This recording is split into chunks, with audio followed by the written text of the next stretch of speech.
समुद्र के एक ऐसे विशाल विस्तार की कल्पना करो जो आंखों की नजरों तक फैला हुआ है। नीले पानी की जगह आपको प्लास्टिक कचरे का एक भंवर दिखाई देता है। यह है विशाल प्रशांत कचरा क्षेत्र, उत्तरी प्रशांत महासागर में फंसे समुद्री मलबे का एक संग्रह। टेक्सास के आकार से दोगुना यह तैरता हुआ ढेर प्लास्टिक प्रदूषण की याद दिलाता है। यह एक प्लास्टिक सूप की तरह है जिसमें बड़े जाल से लेकर छोटे माइक्रोप्लास्टिक तक होते हैं। विशाल प्रशांत कचरा क्षेत्र एकल उपयोग वाले प्लास्टिक की हमारी लत का लक्षण है। यह क्षेत्र हमारी फेंक संस्कृति और प्राकृतिक दुनिया पर इसके प्रभाव की याद दिलाता है। विशाल प्रशांत कचरा क्षेत्र कई कारकों के संयोजन के कारण बनता है, जिसमें समुद्र की धाराएं महत्वपूर्ण भूमिका निभाती हैं। उत्तरी प्रशांत घायर घूमने वाली धाराओं की एक प्रणाली एक विशाल भंवर की तरह काम करता है, जो उत्तरी प्रशांत महासागर से मलबे को अपनी ओर खींचता है। हवा के पैटर्न और पृथ्वी के घूमने से संचालित ये धाराएं कन्वेयर बेल्ट की तरह काम करती है, जो तैरते हुए मलबे को गायर के केंद्र की ओर ले जाती है। चूंकि प्लास्टिक टिकाऊ होता है और धीरे धीरे खराब होता है, यह दशकों तक, यहाँ तक कि सदियों तक समुद्र में बने रह सकता है, जिससे यह इन धाराओं द्वारा बड़ी दूरी तक पहुंच सकता है। गायर का केंद्र एक सिंक की तरह काम करता है, जो समय के साथ मलबे को जमा करता है। यह प्रक्रिया वैसी ही है जैसे पानी एक नाले के चारों ओर घूमता है, वस्तुओं को अपनी ओर खींचता है। गायर की घुमावदार गति प्लास्टिक कचरे को फंसाती है, इसे फैलने से रोकती है और विशाल कचरा क्षेत्र के निर्माण की ओर ले जाती है। पैच का स्थान और आकार हवा और धाराओं के आधार पर भिन्न हो सकता है। हालांकि समस्या बनी रहती है, प्लास्टिक कचरा लगातार इन गायरों में खींचा जा रहा है, जिससे समुद्री प्रदूषण की समस्या बढ़ रही है।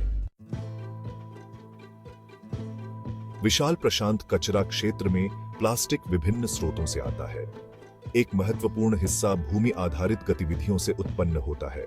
कूड़ा डालना, अपशिष्ट प्रबंधन की कमी और शहरी क्षेत्रों से अपवाह, ये सभी हमारे महासागरों में प्लास्टिक के प्रवाह में योगदान करते हैं।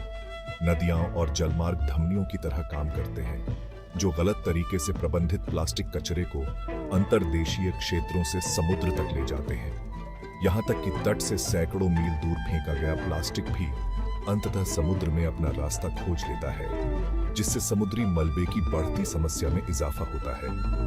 मछली पकड़ने का उद्योग प्लास्टिक प्रदूषण समस्या में एक और प्रमुख योगदान करता है। खोए हुए या फेंके गए मछली पकड़ने के उपकरण, जिन्हें भूत जाल के रूप में जाना जाता है, पैच में पाए जाने वाले बड़े प्लास्टिक मलबे का एक महत्वपूर्ण हिस्सा बनाते हैं। ये जाल, जो अक्सर टिकाऊ नायलॉन से बने होते हैं, समुद्री जीवन को उलझा सकते हैं और वर्षों तक पर्यावरण में बने रह सकते हैं। इसके अतिरिक्त कुछ व्यक्तिगत देखभाल उत्पादों में पाए जाने वाले प्लास्टिक माइक्रोबीड्स चिंता का एक और स्रोत हैं। ये छोटे प्लास्टिक के कण जल निस्पंदन सिस्टम से आसानी से फिसल जाते हैं, नदियों और महासागरों में चले जाते हैं, जहां समुद्री जीवन इन्हें भोजन समझ लेता है। विशाल प्रशांत कचरा क्षेत्र समुद्री जीवन के लिए एक गंभीर खतरा है। समुद्री जानवर अक्सर प्लास्टिक के मलबे को भोजन समझ लेते हैं। प्लास्टिक को निगलने से जानवर का पाचन तंत्र अवरुद्ध हो सकता है। समुद्री कछुए अक्सर प्लास्टिक की थैलियों को जेलीफिश समझ लेते हैं। समुद्री पक्षी भी जोखिम में है। प्लास्टिक के अंतर्ग्रहण से कुपोषण, आंतरिक चोटें और मृत्यु हो सकती है। प्लास्टिक के मलबे में उलझना एक गंभीर खतरा है। खंड 5, लहरों से परे पर्यावरणीय परिणाम। विशाल प्रशांत कचरा क्षेत्र का प्रभाव समुद्री जीवन से आगे तक फैला हुआ है। जैसे ही प्लास्टिक समुद्र में टूटता है, यह हानिकारक रसायनों को पानी में छोड़ता है। ये रसायन खाद्य श्रृंखला में जमा हो सकते हैं। प्लास्टिक के मलबे की उपस्थिति समुद्री पारिस्थितिक तंत्र को बाधित कर सकती है। प्लास्टिक के टूटने से ग्रीनहाउस गैसें भी निकलती हैं। कचरा पैच का सौंदर्य प्रभाव निर्विवाद है।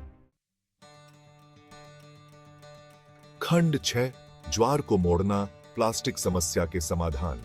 हमें एकल उपयोग वाले प्लास्टिक पर अपनी निर्भरता को कम करके समस्या का समाधान उसके स्रोत पर ही करना होगा। पूर्ण प्रयोज्य बैग, बोतलें और कंटेनर जैसे पूर्ण प्रयोज्य विकल्पों को बढ़ावा देना महत्वपूर्ण है। अपशिष्ट प्रबंधन प्रथाओं में सुधार एक और आवश्यक कदम है। कुछ एकल उपयोग वाले प्लास्टिक के उपयोग पर प्रतिबंध का समर्थन करने से भी महत्वपूर्ण प्रभाव पड़ सकता है। खंड 7 वैश्विक कार्रवाई, स्थानीय परिवर्तन, हर कोई एक भूमिका निभाता है। प्लास्टिक प्रदूषण संकट से निपटने के लिए सरकारों, उद्योगों और व्यक्तियों को शामिल करते हुए एक सहयोगात्मक प्रयास की आवश्यकता है। विश्व स्तर पर प्लास्टिक उत्पादन को कम करने और अपशिष्ट प्रबंधन में सुधार के लिए नीतियों के विकास और कार्यान्वयन के लिए अंतर्राष्ट्रीय सहयोग महत्वपूर्ण है। प्लास्टिक कचरे को कम करने के लिए नियम बनाने और लागू करने में सरकारें महत्वपूर्ण भूमिका निभाती हैं। इसमें एकल उपयोग वाले प्लास्टिक पर प्रतिबंध लागू करना, स्थायी विकल्पों को बढ़ावा देना और अपशिष्ट प्रबंधन बुनियादी ढांचे में निवेश करना शामिल है। वैकल्पिक पैकेजिंग सामग्रियों की खोज करके, रिसाइकलिंग प्रौद्योगिकियों में निवेश करके और अपनी आपूर्ति श्रृंखलाओं में प्लास्टिक कचरे को कम करने की पहल का समर्थन करके उद्योगों की अपने पर्यावरणीय प्रभाव को कम करने की जिम्मेदारी है। व्यक्ति अपने दैनिक जीवन में सरल लेकिन प्रभावशाली बदलावों के माध्यम से बदलाव ला सकते हैं। पुनः प्रयोज्य विकल्पों का चयन करके, प्लास्टिक की खपत को कम करके और प्लास्टिक कचरे का उचित निपटान करके प्रत्येक व्यक्ति एक स्वच्छ, स्वस्थ महासागर में योगदान कर सकता है। खंड 8 एक स्वच्छ भविष्य के लिए नवाचार, बचाव के लिए तकनीक। तकनीकी प्रगति प्लास्टिक प्रदूषण के खिलाफ लड़ाई में आशा प्रदान करती है। समुद्र से प्लास्टिक को हटाने और इसे पहली बार में प्रवेश करने से रोकने के लिए नवीन समाधान विकसित किए जा रहे हैं। महासागर सफाई परियोजनाएं समुद्र से प्लास्टिक के मलबे को इकट्ठा करने और हटाने के लिए उन्नत तकनीकों का उपयोग कर रही हैं। ये परियोजनाएं विशेष रूप से डिजाइन किए गए जहाजों को नियोजित करती हैं, जो तैरते हुए प्लास्टिक को इकट्ठा करने के लिए बूम और जाल से लैस होते हैं, जिसे बाद में रिसाइकलिंग या निपटान के लिए किनारे पर वापस ले जाया जाता है।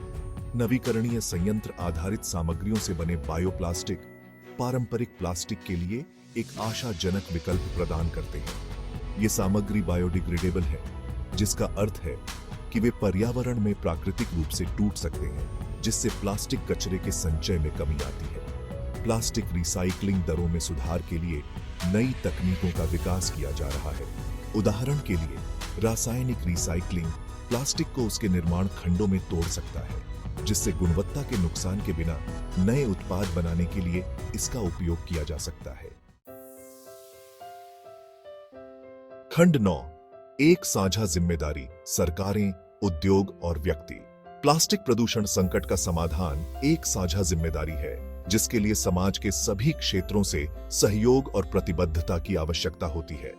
एक अधिक स्थायी भविष्य बनाने में सरकारों, उद्योगों और व्यक्तियों की महत्वपूर्ण भूमिका है। सरकारों को जिम्मेदार प्लास्टिक उत्पादन, खपत और निपटान को बढ़ावा देने वाली नीतियों को लागू करके नेतृत्व प्रदान करना चाहिए। इसमें अपशिष्ट प्रबंधन, बुनियादी ढांचे में निवेश करना, अनुसंधान और नवाचार का समर्थन करना और इस मुद्दे के बारे में जन जागरूकता बढ़ाना शामिल है। उद्योगों की प्लास्टिक पैकेजिंग को कम करके, टिकाऊ विकल्पों की तलाश करके और रिसाइकलिंग दरों में सुधार के लिए प्रौद्योगिकियों में निवेश करके अपने पर्यावरणीय प्रभाव को कम करने की जिम्मेदारी है। स्थायी प्रथाओं को अपनाकर व्यवसाय अपने ब्रांड की प्रतिष्ठा को बढ़ाते हुए एक स्वच्छ, स्वस्थ ग्रह में योगदान कर सकते हैं। व्यक्ति अपनी रोजमर्रा की पसंद से फर्क कर सकते हैं। पूर्ण प्रयोज्य उत्पादों का चयन करके, प्लास्टिक की खपत को कम करके, कचरे का उचित निपटान करके और प्लास्टिक प्रदूषण से निपटने के लिए काम करने वाले संगठनों का समर्थन करके व्यक्ति समाधान का हिस्सा बन सकते हैं।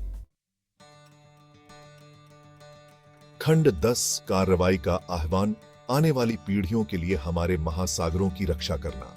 विशाल प्रशांत कचरा क्षेत्र हमारे कार्यों के परिणामों की एक कठोर याद दिलाता है। प्लास्टिक प्रदूषण एक वैश्विक संकट है जो समुद्री जीवन के लिए खतरा है, पारिस्थितिक तंत्र को बाधित करता है और मानव स्वास्थ्य को प्रभावित करता है। हालांकि अगर हम अभी कार्रवाई करते हैं तो यह एक ऐसी समस्या है जिसका समाधान हम कर सकते हैं। हमें एकल उपयोग वाले प्लास्टिक पर अपनी निर्भरता कम करनी चाहिए और अधिक टिकाऊ जीवन शैली अपनानी चाहिए।